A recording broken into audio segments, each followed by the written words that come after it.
The flames rose higher than the tallest spire of the village church, painting the night sky in shades of crimson and gold, and in the center of that inferno stood a man who had been sent to kill her. Caspian Blackwell, the king's most feared assassin, had traveled 3 days through rain-soaked roads and dying forests to reach the crumbling estate where Lady Isolde Thornwood lived in exile, his saddlebags heavy with gold and his orders clear as crystal. Eliminate the last living heir of the Thornwood bloodline and ensure that no threat to King Roderick's throne would ever rise again. But as he stood now in the village square with his sword drawn and blood on his hands, it was not her blood that stained the cobblestones, but the blood of the king's own soldiers, and the city burned not by royal command, but by his own torch, set ablaze to create the chaos he needed, to spirit her away from the execution platform where she had been bound and condemned to die before a baying crowd that had been promised entertainment and justice, in equal measure. Just 48 hours earlier, Caspian had arrived at the Thornwood estate with the cold efficiency of a man who had done this work a dozen times before, a man whose heart had been carved hollow by years of service to a crown that rewarded loyalty with gold and punished hesitation with death. He had expected to find what King Roderick's spies had described, a scheming noblewoman gathering forces in the shadows, whispering promises of restoration to discontented lords, plotting her return to a power she had never truly held. Instead, he found Lady Isolde Thornwood in a garden overgrown with wild roses, her hands dirty from tending to vegetables that would feed not banquet tables, but the starving families of tenant farmers who had nowhere else to turn, her dress mended a dozen times over, her face unmarked by cosmetics or pretension, and her eyes, those extraordinary grey eyes that seemed to hold both sorrow and unshakable dignity, fixed not on dreams of crowns and the thrones, but on the simple act of survival with grace intact. She had not recognized him as anything other than a traveler seeking shelter from an approaching storm, and in her kindness she had offered him bread and a place by her fire, asking nothing in return except perhaps the courtesy of conversation. Caspian, who had trained himself to see enemies in every shadow and deception in every smile, found himself unsettled by the absolute genuineness of her hospitality, by the way she spoke of her murdered family not with bitterness or dreams of vengeance, but with a quiet grief that had mellowed into acceptance and determination to honor their memory through how she lived rather than how she might kill. She told him stories of the villagers, of old Margaret who had lost her son to the king's wars, of young Thomas who dreamed of becoming a blacksmith, of the harvest that had failed and the winter that would be hard, and in every word he heard not the voice of a woman plotting rebellion, but the voice of someone who had found purpose in caring for those the world had forgotten, just as the world had forgotten her. On the second night, as they sat together in the library where dust motes danced in candlelight and shelves sagged under the weight of books that nobody read anymore, Isolde had asked him about his own life, and for the first time in a decade, Caspian had felt the dangerous temptation to tell the truth. He had deflected, of course, offering vague stories of a soldier's life,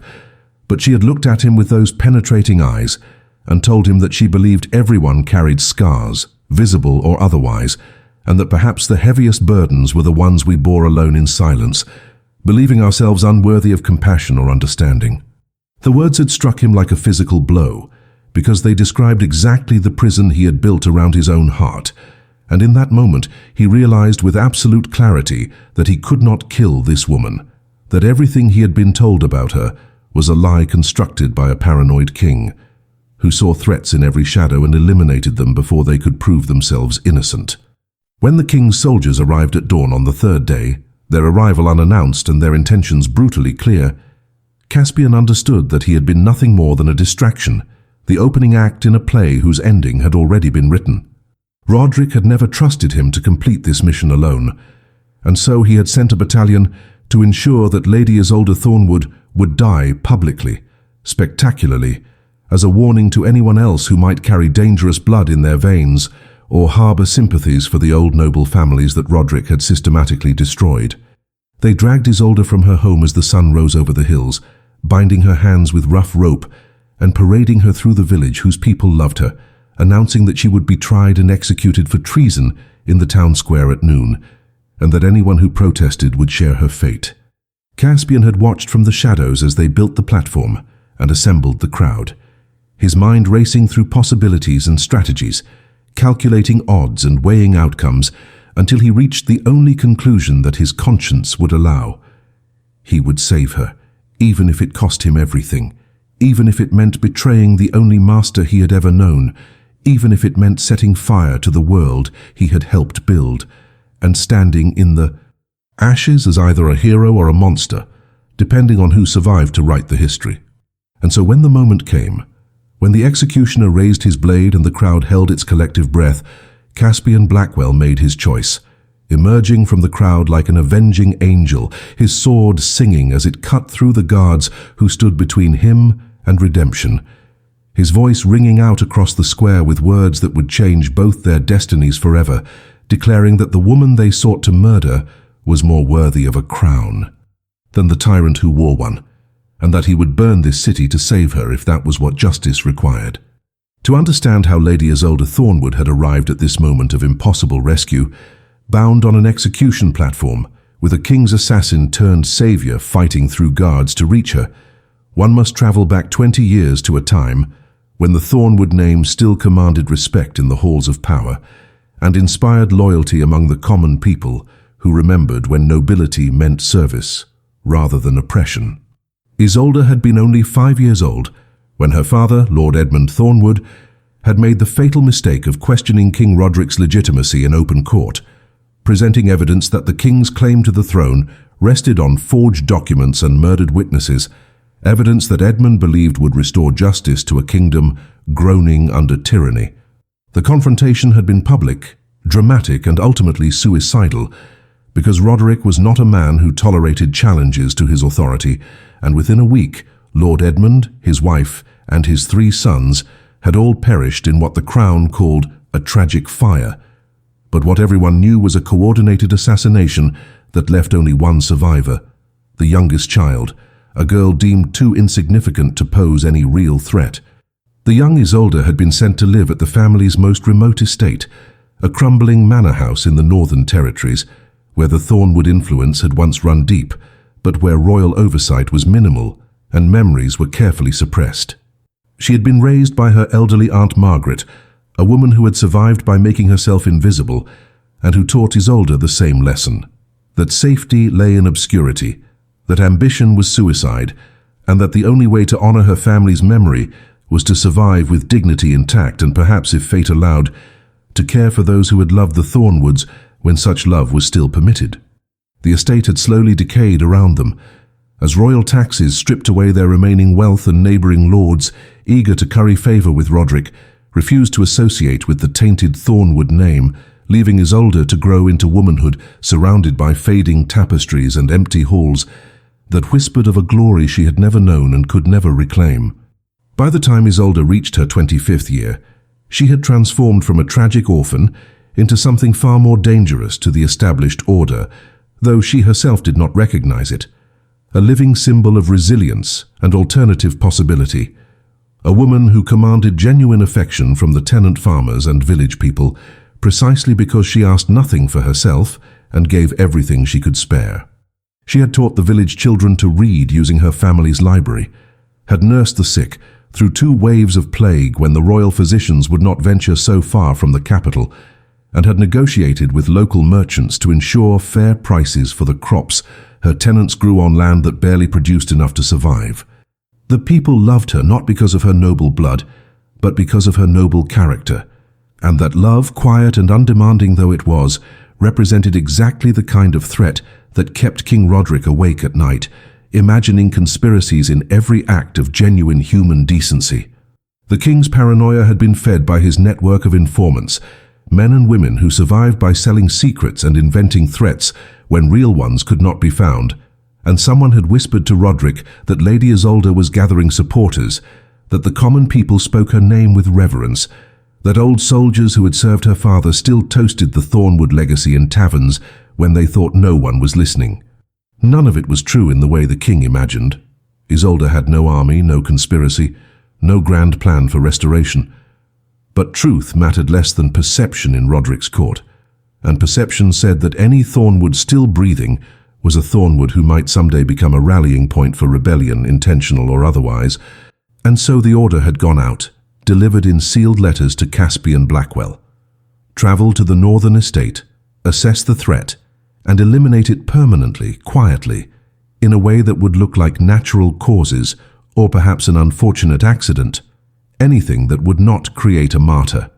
Caspian himself had been forged in the same fires of royal paranoia that now threatened Isolde,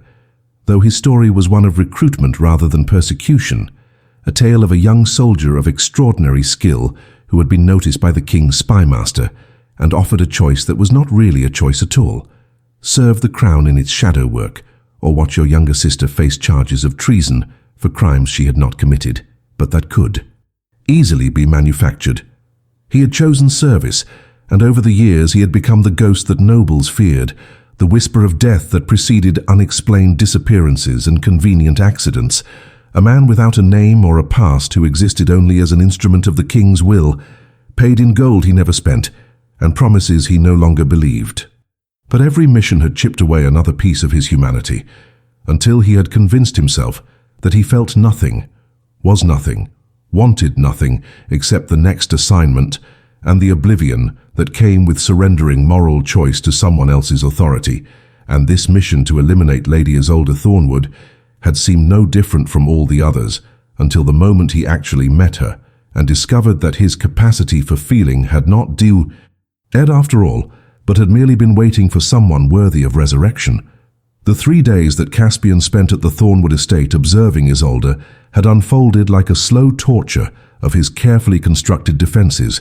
each hour revealing new layers of her character that made his mission not just difficult, but morally impossible to complete.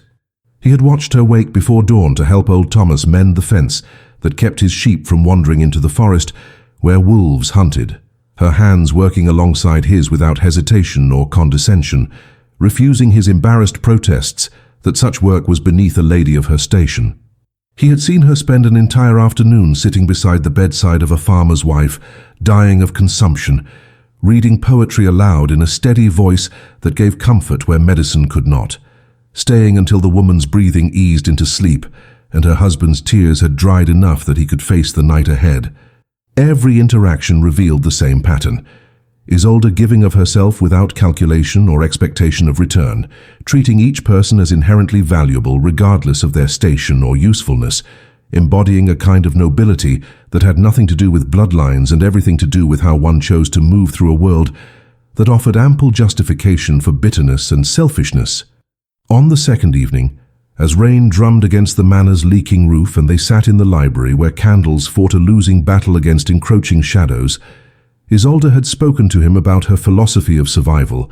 though she had not called it that, presenting it instead as simple observations from a life spent in exile. She told him that she had learned that true power was not the ability to command obedience through fear or force,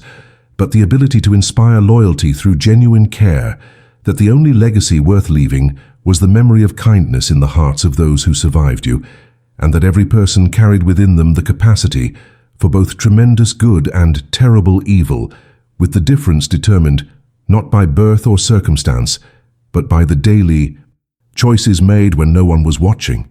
Caspian had listened to these words while gripping his wineglass so tightly he feared it might shatter, because she was describing everything he had abandoned when he accepted the king's offer, every principle he had betrayed, every version of himself he had murdered in service to a crown that rewarded such murders with gold and isolation. The moment that had truly broken him, that had transformed his internal conflict from professional hesitation into moral crisis, came on the third morning when he discovered Isolde in the estate's small chapel, a room he had not known existed until he followed the sound of her voice through corridors thick with dust and neglect. She had been kneeling before a simple altar, speaking not prayers of vengeance or pleas for restoration, but words of gratitude for another day of life, for the health to serve those who depended on her, for the strength to forgive those who had destroyed her family, and for the wisdom to recognize that holding on to hatred would only compound the tragedy that had already stolen so much.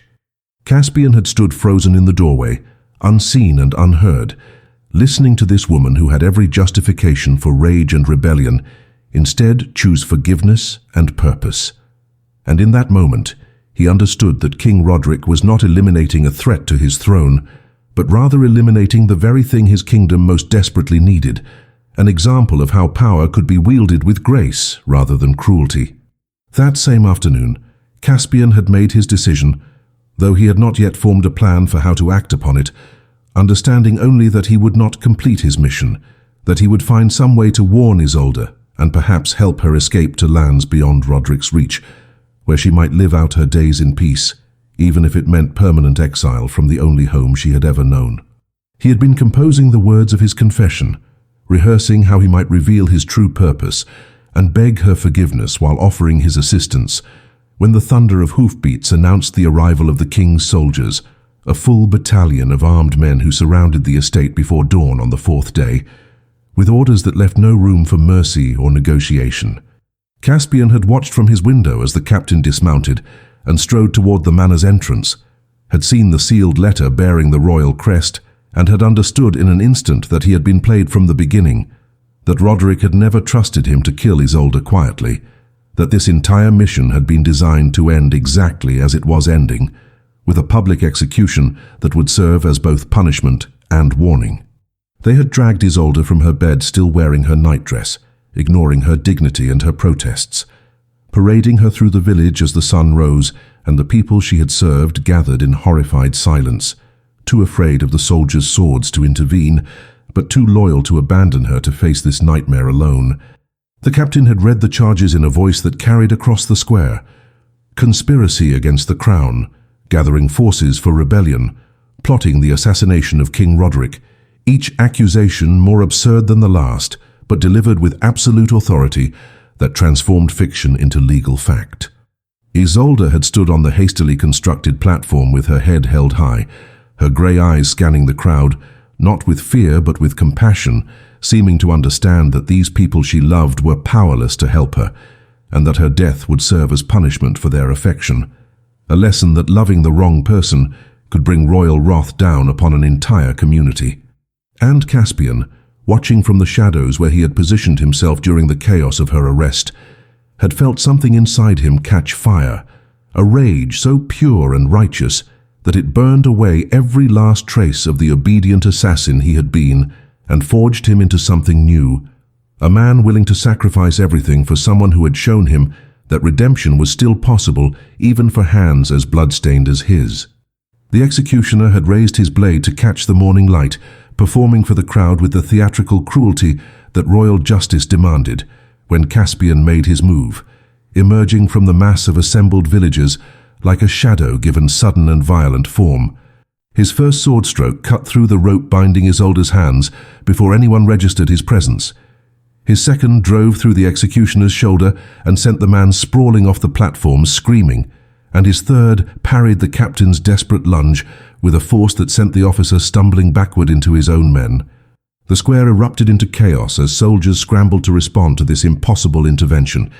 as villagers scattered in terror or pressed forward in confused hope. As Caspian positioned himself between Isolde and every blade in the kingdom, his voice ringing out with words that he had not planned, but that came from some deep well of conviction he had not known still existed within him. He declared that the woman they sought to murder was guilty of no crime except possessing a conscience in a kingdom ruled by a man who had long ago abandoned his own, that her only conspiracy had been one of kindness toward those the crown considered disposable, and that he would defend her with his life against any man who believed that royal orders justified this perversion of justice.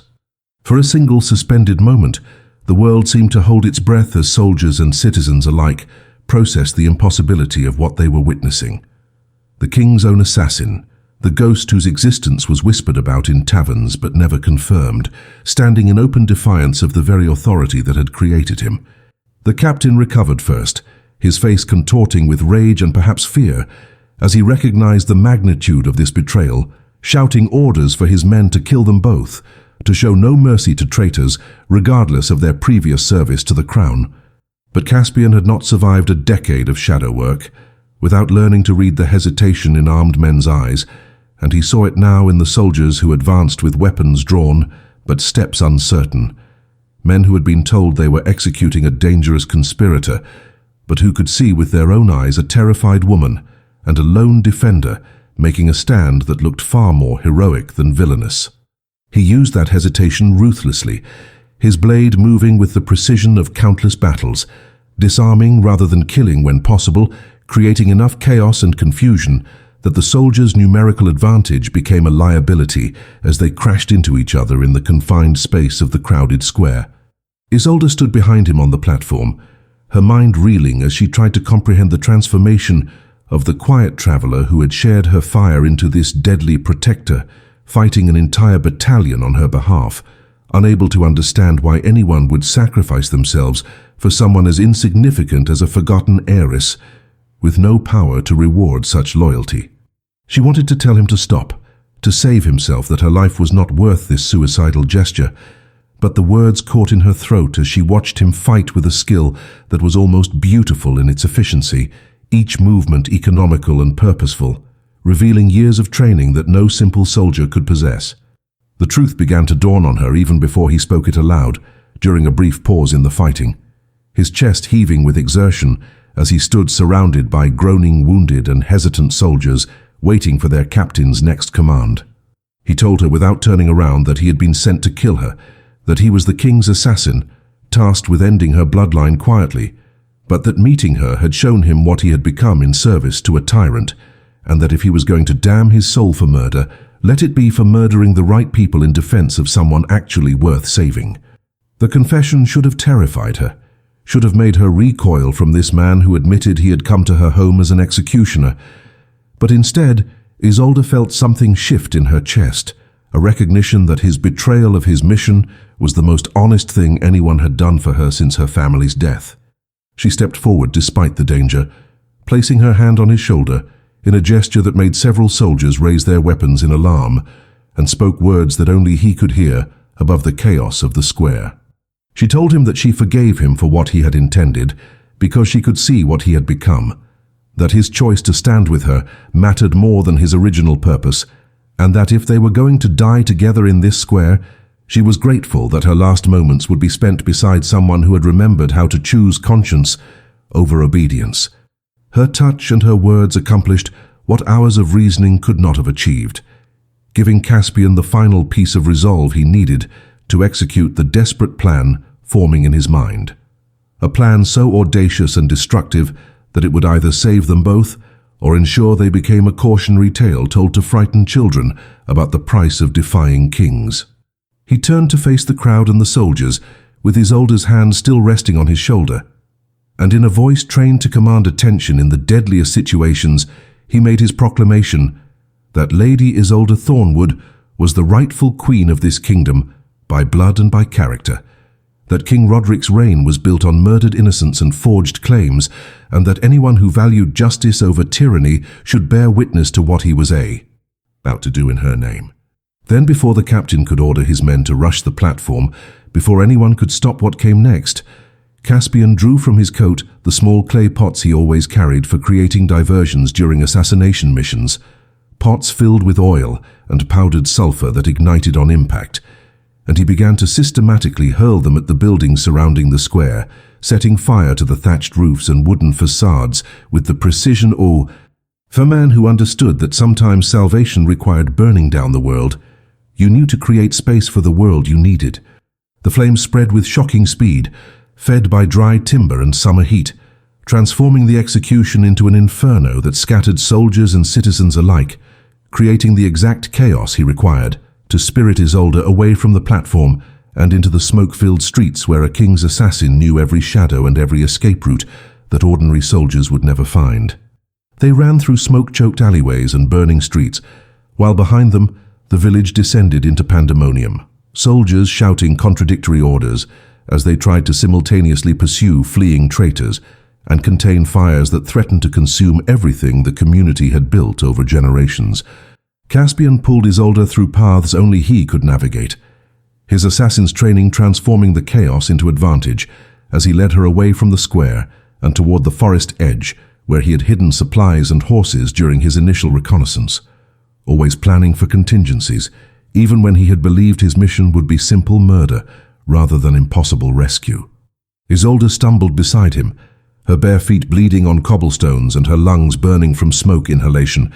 But she never asked him to slow down, never questioned his direction, trusting him with a completeness that made his chest ache, because he knew he did not deserve such faith from someone he had been sent to destroy.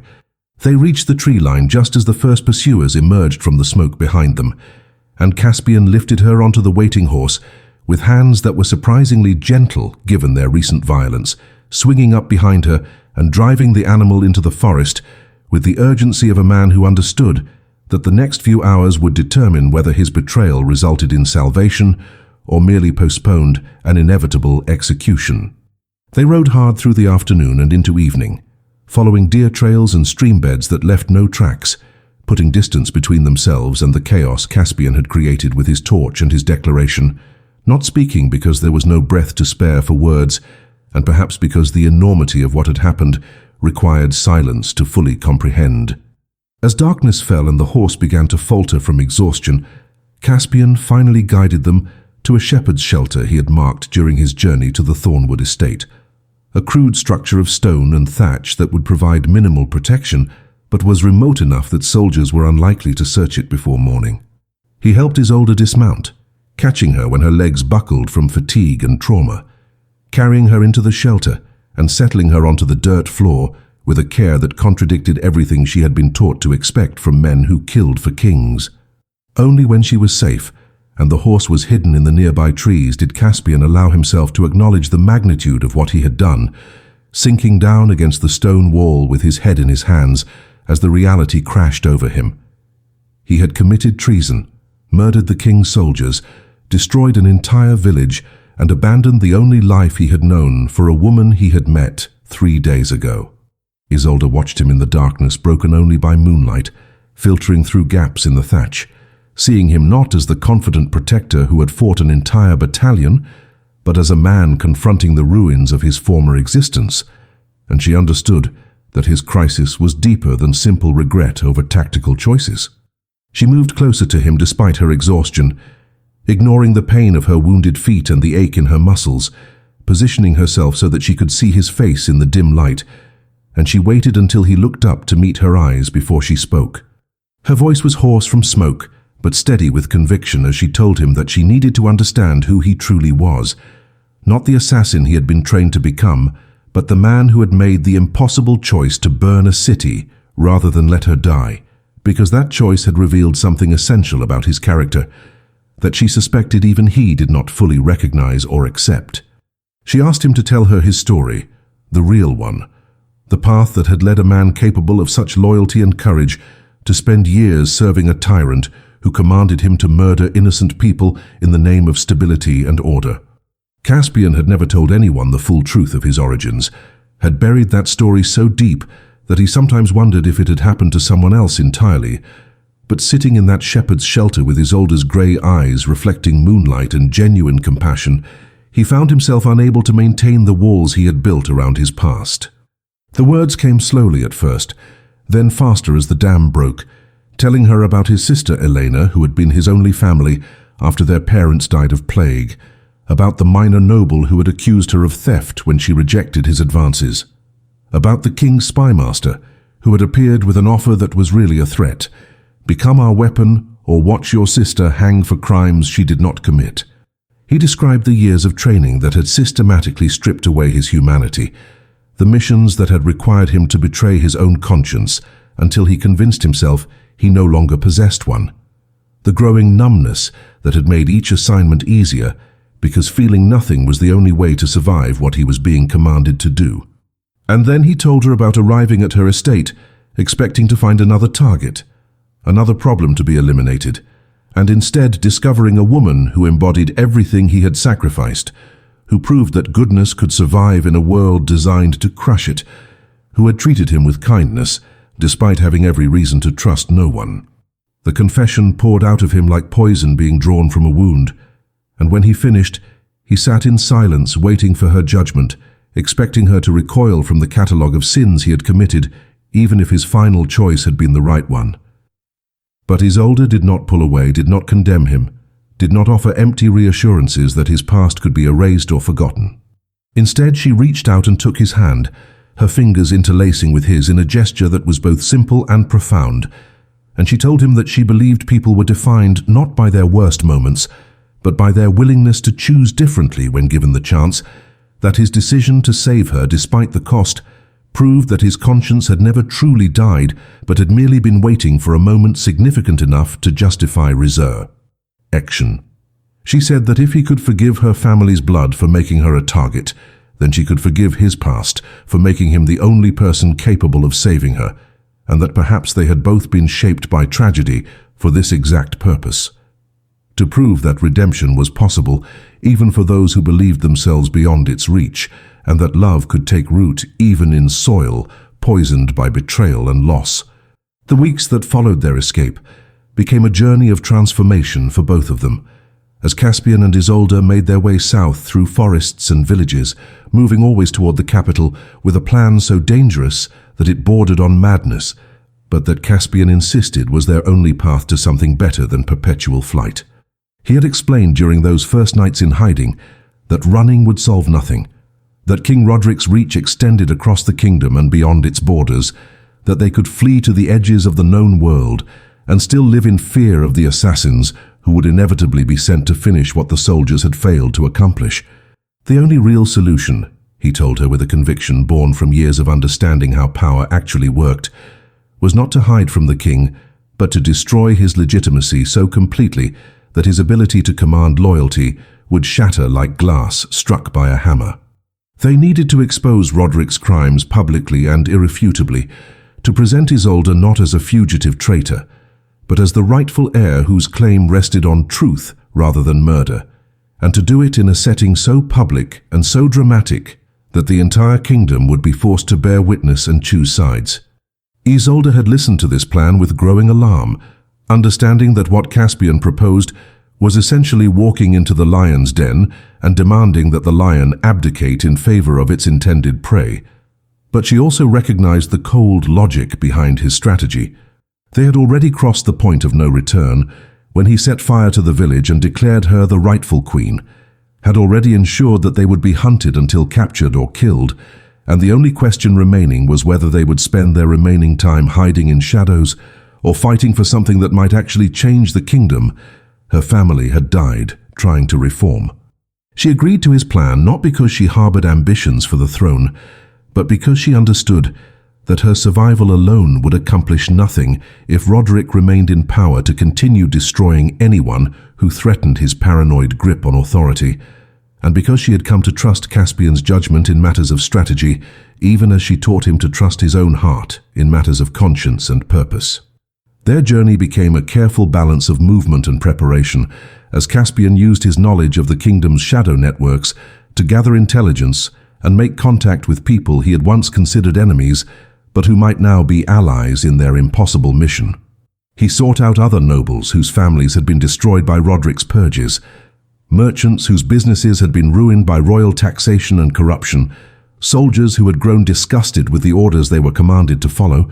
and commoners who remembered when the kingdom had been governed with something resembling justice.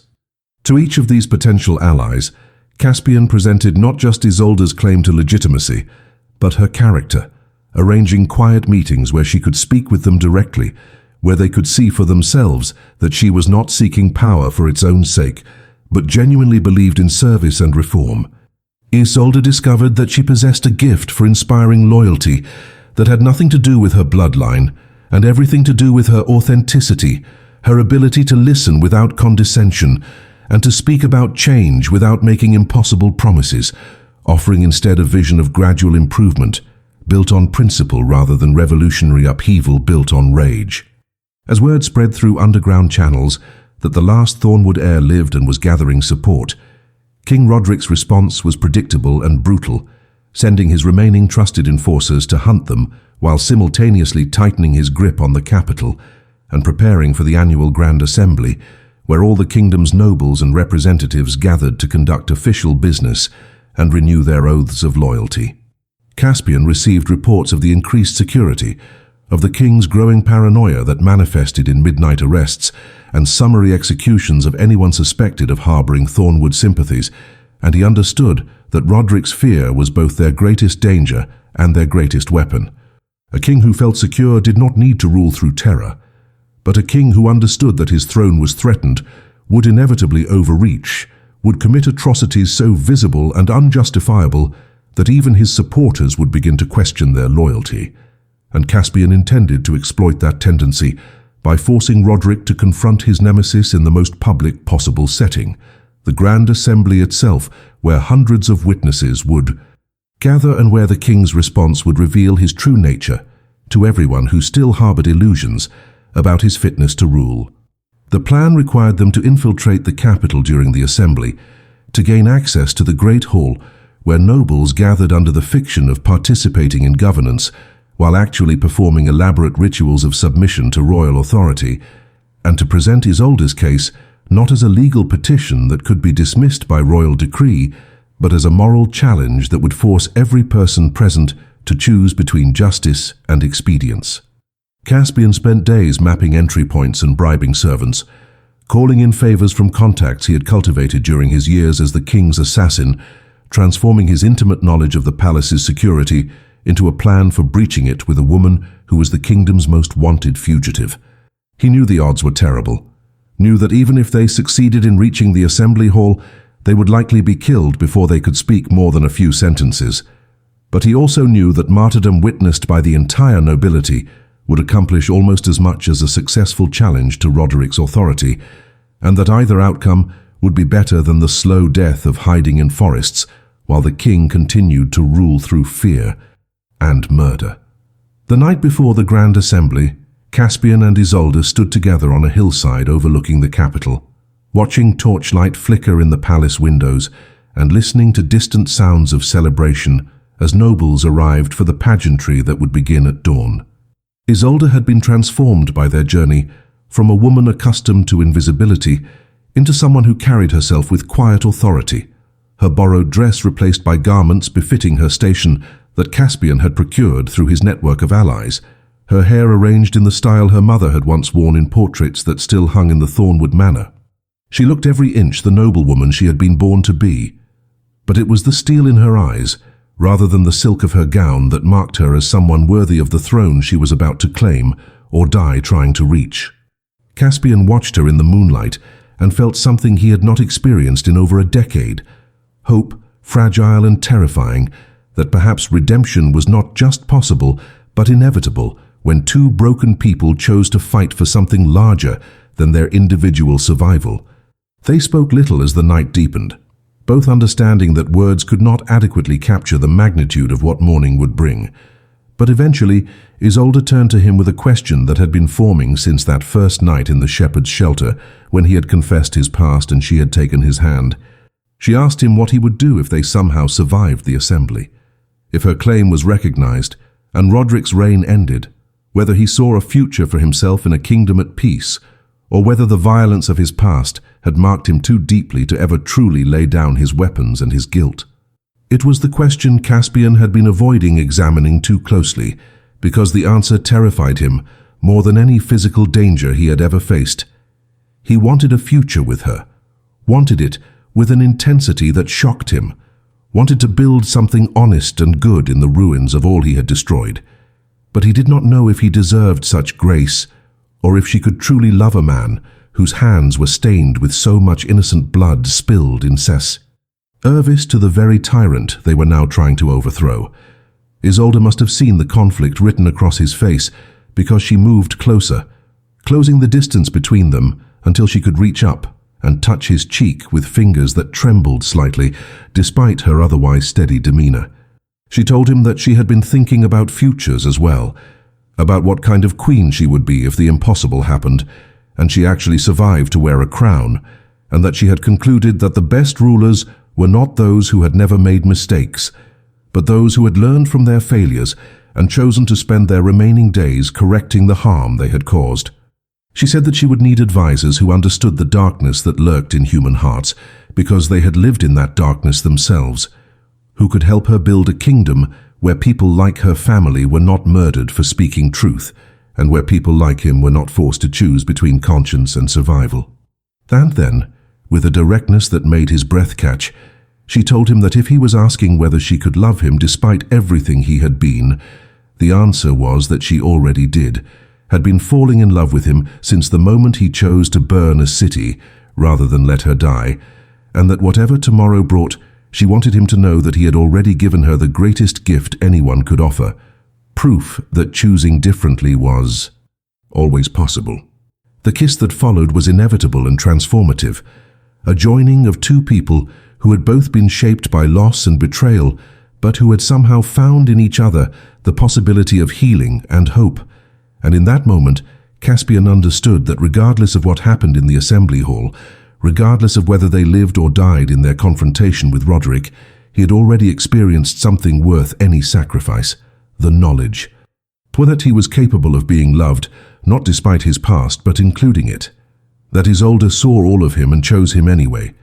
And that perhaps the redemption he had been seeking was not something he needed to earn through grand gestures, but something he could accept as a gift freely given by someone who understood that grace was not about deserving, but about choosing to extend it regardless. They held each other as the moon traced its arc across the sky, and the capital slept in ignorant anticipation of the drama that would unfold when dawn broke over the kingdom. Two people against an empire, armed with nothing but truth and courage, and a love that had been forged in the crucible of impossible choices. When morning came, they descended from the hillside and made their way through streets already crowded with spectators and merchants, capitalizing on the assembly's draw, Caspian's hand never far from the weapons concealed beneath his cloak, while Isolde moved with the grace of someone who had accepted that fear was simply another companion on the journey toward destiny. They used the side entrance Caspian had scouted, slipping past guards he had bribed, and through corridors he had memorized during his years serving the man they were about to confront, each step bringing them closer to the great hall where hundreds of nobles were already gathering in their finest clothes, preparing to perform their annual ritual of submission to a king whose authority rested on foundations of blood and lies. Caspian could hear his heart pounding as they approached the final door, could feel Isolde's hand gripping his, with a strength that belied her outward calm, and he knew that in moments they would cross a threshold that would end with either transformation or death,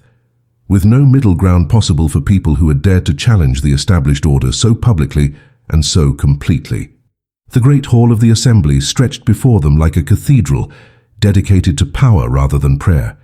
its vaulted ceilings soaring above floors of polished marble, where nobles stood in carefully arranged groups that reflected the complex hierarchies of influence and favor, all eyes directed toward the raised dais, where King Roderick sat on his throne of carved oak and inlaid gold, looking every inch the monarch he claimed to be despite the cruelty that lined his face and the paranoia that shadowed his eyes. The hall fell silent as Caspian and Isolde stepped through the door, as hundreds of faces turned toward them in shock and recognition,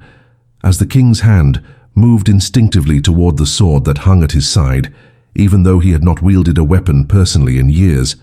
preferring to let others do his killing while he maintained the fiction of civilized rule. In that suspended moment before the chaos erupted,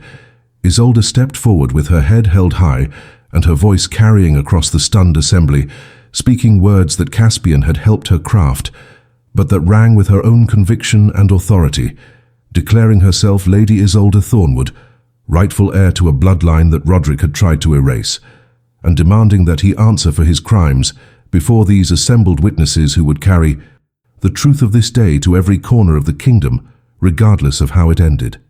The silence that followed Isolde's declaration stretched for 3 heartbeats before King Roderick's face contorted with rage, and he surged to his feet, his voice booming across the hall as he ordered his guards to seize the traitors who dared pollute his assembly with their presence. But Caspian had anticipated this response, had positioned himself and Isolde precisely where the advancing guards would be forced to push through clusters of nobles whose expensive garments and elevated status made casual violence complicated, buying precious seconds for Isolde to continue speaking. Her voice cut through the commotion with surprising strength as she addressed not the king but the assembled nobility, asking them whether they remembered her father, Lord Edmund Thornwood, who had been murdered for questioning forged documents, whether they recalled the dozens of noble families that had been systematically destroyed over Roderick's 20-year reign, whenever they posed even theoretical threats to his authority, whether they had Fer wondered why a kingdom that had once been prosperous and just had descended into a state where fear governed more effectively than law. Each question landed like a physical blow, forcing nobles who had spent years perfecting the art of willful blindness to confront truths they had been avoiding, and Caspian saw the calculation in their eyes as they weighed their ingrained obedience against the uncomfortable recognition that the woman speaking possessed a moral authority that their king had long ago forfeited. Roderick's response was to abandon any pretense of judicial process, screaming for his guards to kill them both immediately, but his desperation only reinforced Isolde's point about the nature of his rule, and several of the guards themselves hesitated as they recognized the man standing beside her. Caspian had been careful to ensure that certain key soldiers knew his identity, had spread word through their ranks that the king's own assassin had turned against him after witnessing crimes too terrible to countenance, and that calculated revelation now bore fruit as men who had been prepared to follow orders without question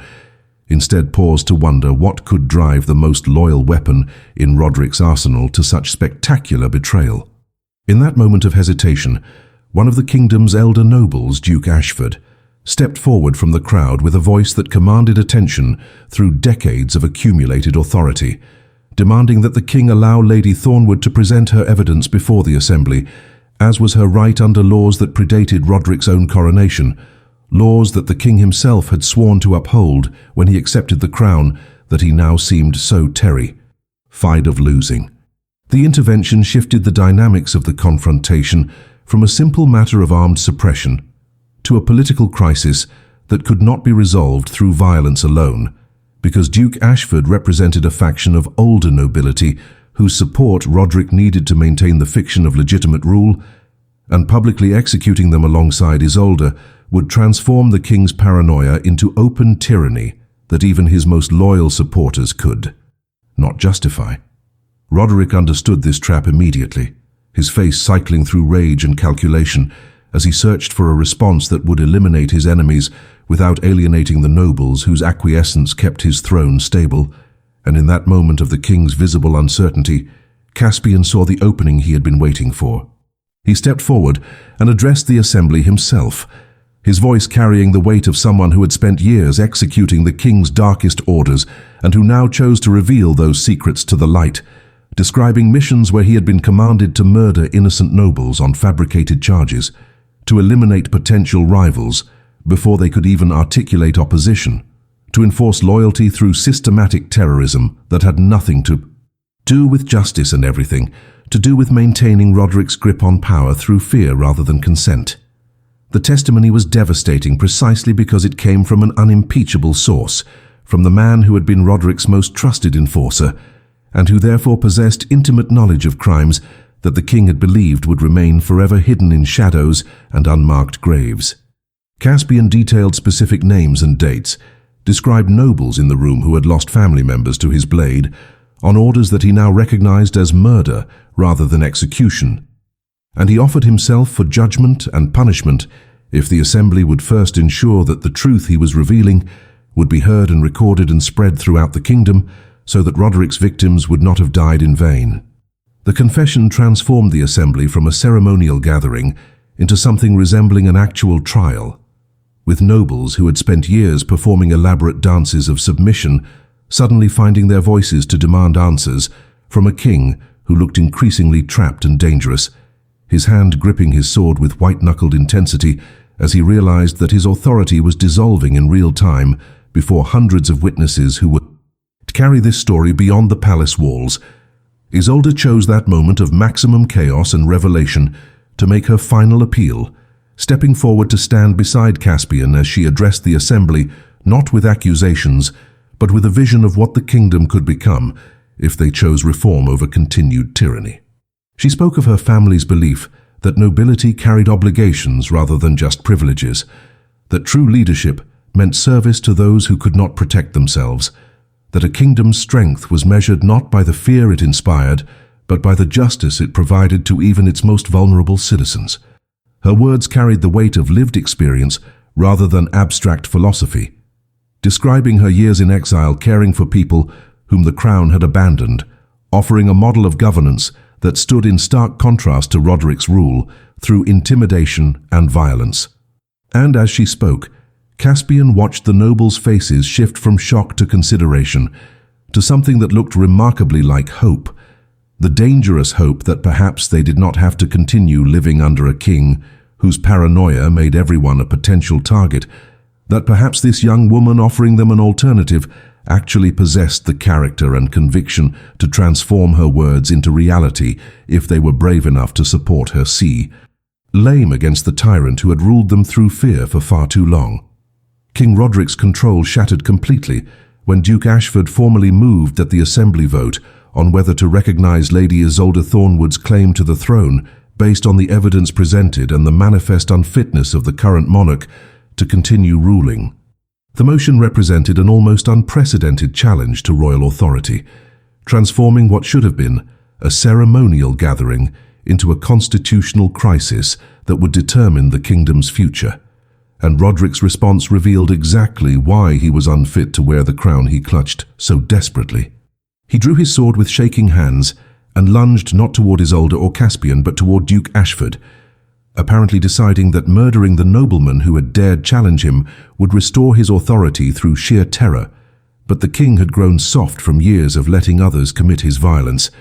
and his clumsy attack was easily deflected by the duke's personal guards, who stepped between their lord and the mad king's blade. The sight of their sovereign attempting murder in the assembly hall accomplished what hours of testimony could not have achieved, providing visceral proof that Roderick's grip on sanity had failed, along with his grip on justice, and the nobles who had been wavering in their loyalties now made their choice with stunning speed, several drawing their own weapons to protect Duke Ashford, while others moved to position themselves between the king and Lady Isolde, their allegiance shifting in real time as they witnessed tyranny reveal itself in its most naked and undeniable form. Caspian moved to shield Isolde as the hall erupted into chaos, his weapons drawn and his body positioned to intercept any threat. But the violence he anticipated never materialized because Roderick's own guards made a choice that sealed the king's fate. The captain who had led the battalion to Isolde's execution, who had survived the fire Caspian set and returned to the capital to report his failure, stepped forward and deliberately placed himself between Roderick and the nobles the king was trying to reach, his sword pointed not at the assembly, but at the monarch he had served for 15 years. In a voice that carried across the suddenly silent hall, the captain declared that he would not follow orders to murder nobles engaged in lawful assembly proceedings, that he had already witnessed too many atrocities committed in the king's name, and that his oath had been to protect the kingdom rather than enable a tyrant's paranoid purges. Other guards joined him, forming a wall of steel that contained Roderick rather than defended him, and in their faces Caspian recognized the same journey he had traveled, the slow accumulation of compromised principles finally reaching a breaking point where continued obedience became impossible for anyone who retained even a fragment of conscience. Roderick looked around the hall with wild eyes, searching for supporters and finding only accusation and rejection, the absolute isolation of a man who had ruled through fear, discovering that fear evaporated the moment his ability to inflict consequences disappeared. He screamed about treason and conspiracies, insisting that Isolde was a pretender and that the assembly had no authority to question his divine right to rule. But his words fell into a silence that was more damning than any rebuttal could have been. Duke Ashford called for the vote with a formality that transformed revolutionary action into constitutional procedure, asking all nobles who recognized Lady Isolde Thornwood as the rightful heir and who supported removing King Roderick from the throne to make their position known. The response was not unanimous, because fear and self-interest still governed some hearts even in this moment of transformation, but it was overwhelming, with noble after noble stepping forward to declare their support for Isolde and their rejection of Roderick's continued reign, each declaration adding weight to a tide that could not be reversed or denied. The moment that crystallized Isolde's vindication came when the kingdom's high priest, an elderly man who had crowned Roderick 20 years earlier and who had remained carefully neutral during the confrontation, walked slowly to the center of the hall and removed the ceremonial chain of office he wore as spiritual authority of the realm. He approached Isolde with steps that seemed to carry the weight of history, and in a voice that had blessed kings and condemned sinners for 4 decades, he declared that he recognized in her the qualities that true monarchy required: humility, courage, compassion, and an understanding that power was a sacred trust rather than personal possession. He placed the chain around Isolde's neck, and then, in a gesture that sent shockwaves through the assembled nobles, he knelt before her in a posture of fealty and respect, offering her the recognition that transformed her from fugitive to sovereign in the eyes of everyone who witnessed this moment. The assembly followed his lead, noble after noble kneeling in a wave that swept across the hall, leaving only Roderick standing alone, surrounded by guards who had chosen to contain rather than defend him, a visual representation of how completely his authority had collapsed. Caspian watched Isolde accept their homage with grace that confirmed the wisdom of their choice, seeing her transform from the woman he loved into the queen she was always meant to be, and in her eyes he saw not triumph, but solemn recognition of the responsibility she had just accepted. She raised her voice to address the assembly as their acknowledged sovereign, and her first official act was to call for Roderick's arrest and trial rather than immediate execution, insisting that even tyrants deserved the justice they had denied others, that the new reign would be built on law rather than vengeance, and that the kingdom's healing would begin with demonstrating that power could be wielded with mercy as well as strength. Then she turned to Caspian, and before the entire assembly, before hundreds of witnesses who would carry this story to every corner of the realm, she extended her hand to the man who had burned a city to save her, and asked him to stand beside her, not as a subject but as an equal, as the person whose choice to value conscience over obedience had made this moment possible, and as the man she intended to marry if he would accept her proposal, and he. To her build the kingdom they had both been willing to die to create. The wedding of Queen Isolde Thornwood and Caspian Blackwell took place 3 months after the Assembly's historic vote, conducted in the same great hall where her vindication had unfolded, but transformed now from a site of confrontation into a space of celebration and hope. The ceremony was attended by nobles who had supported her claim, and even some who had initially opposed it, but who recognized that the new queen governed with a fairness that invited participation rather than demanding submission, and the commoners who filled the streets outside the palace spoke her name with genuine affection rather than fearful obligation. Isolde wore a gown that incorporated elements from her mother's wedding dress, recovered from the Thornwood estate, and restored by seamstresses who wept as they worked on fabric that represented a family's resilience and ultimate triumph, while Caspian stood beside her in formal dress that could not quite hide the alertness of someone who had spent too many years expecting attacks to ever be completely at ease. Though the warmth in his eyes when he looked at his bride revealed that he was learning slowly to accept peace as something more than a temporary illusion between battles. The months since the assembly had been filled with the difficult work of transformation, as Isolde navigated the complexities of actually governing a kingdom that had been damaged by decades of tyranny and corruption. She had established councils that included not just nobles, but representatives from merchant guilds and farming communities, creating structures that allowed voices beyond the aristocracy to influence policy and law,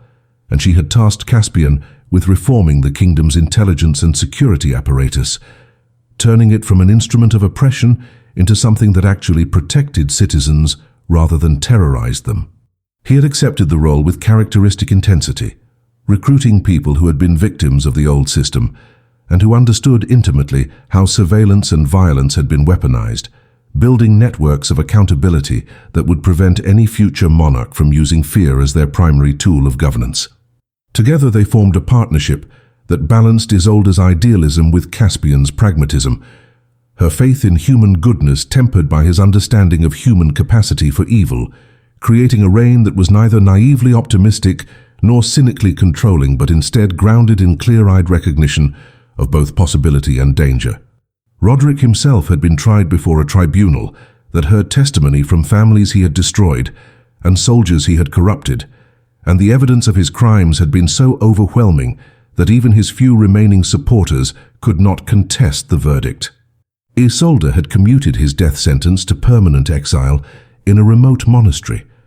a decision that some criticized as excessive mercy, but that she defended as necessary demonstration that her reign would break cycles of violence rather than continue them, that justice could be achieved without replicating the tyrant's methods, and that showing compassion even to enemies was not weakness, but the foundation of legitimate authority.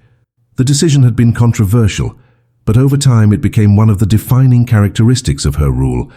The story told and retold about the queen who valued principle over vengeance and who proved that strength could manifest through restraint as well as through force. The kingdom that emerged from this transformation was not perfect, because human institutions never achieve perfection, but it was measurably better than what had existed before, with laws that applied equally regardless of status, courts that heard grievances from common citizens as readily as from nobles, and a slow rebuilding of trust between governed and governors that had been shattered during Roderick's reign of fear. Isolde's greatest achievement was perhaps not any specific policy, but rather the example she embodied, proof that someone who had been dismissed as insignificant and powerless could rise to become exactly the leader their moment required, that internal worth would eventually be recognized regardless of how thoroughly society tried to suppress it, and that choosing integrity over expedience, even when that choice appeared suicidal, could sometime bend the arc of history toward justice. And standing beside her through all of it was Caspian, the assassin who had been redeemed by love and who now dedicated the skills that had once served tyranny to protecting the woman and the kingdom they had built together, living proof that no past was so dark that it could not be illuminated by the choice to act differently when given the chance. Dear listener, perhaps you are wondering what this story of queens and assassins of burning cities and transformed kingdoms has to do with your own life in a world without thrones or formal coronations. But the truth is that Lady Isolde's journey is one we all face in smaller, quieter ways every single day. How many of us have felt invisible, undervalued, dismissed by people who could not see past surface appearances to recognize the worth we carry inside?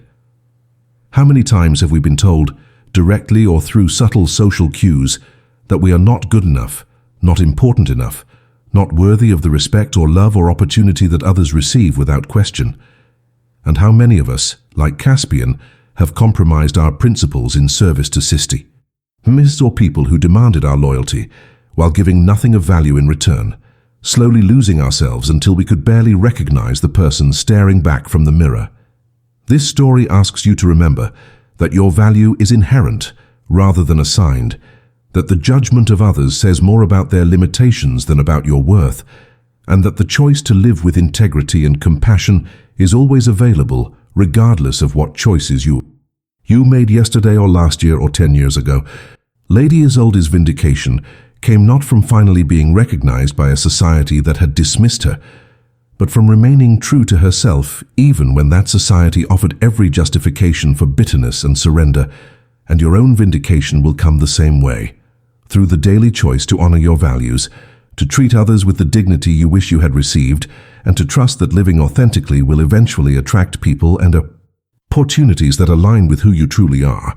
rather than who you pretended to be in order to survive. And if you feel trapped in circumstances that seem immovable, remember that Caspian burned a city to save one woman, that sometimes the most loving thing we can do is destroy systems and relationships that demand we betray ourselves, and that the courage to choose differently, even when that choice appears impossible, is the force that changes worlds both large and small. You are not too damaged, too old, too inexperienced, or too anything to begin again and build something beautiful from the ruins of whatever came before, and the person you are meant to become is waiting for you to make the same choice that transformed a forgotten heiress into a queen and a killer into a king. The choice to believe that you deserve better, and then to act as if that belief were true, until the world has no choice but to recognize what you always knew in your heart.